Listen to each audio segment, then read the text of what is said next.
E a eleição presidencial, segundo ronde, cari candidato ao número sorteio ida, José Ramos Horta, saiu do governo atua posta programa benefício diretamente para o povo, relaciona o programa nebe uluk e haona.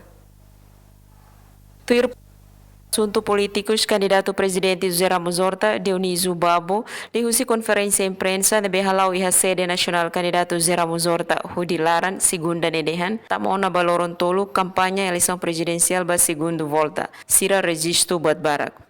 Ne informa, presidente tem que atene não compreende e obrigamos governo a aposta e a programa setores produtivos sira, lunemos hareba crescimento economia nebe monu. Nia lova povo CNRT durante ne hamutu ko partido sira seluk no movimento sira hotu contribui ba paz estabilidade durante ne. Nunemos Avelino Colho, porta-voz assunto jurídico no constitucional, ba candidato Ramos Horta hateten, projeto político mak liga ho defesa direito democrático, defesa constituição no dar base a sustenta desenvolvimento Estado de Direito Democrático. Tuirnia candidato José Ramos Horta defende Estado de Direito Democrático, defende Constituição, também renak salak no gestão vida sociedade democrático. Observação jornalista harekatak iha eleição presidencial segundo ronde, candidato na rua mak avança Hanesang Francisco Guterres Luolo husi partido Fretilin, no candidato José Ramos Horta nebe hetang apoio husi partido CNRT. No oras ne iha candidato nebe makla avança ba segundo ronde Hanesang Mariano Asanami Sabino, Anacleto Bento,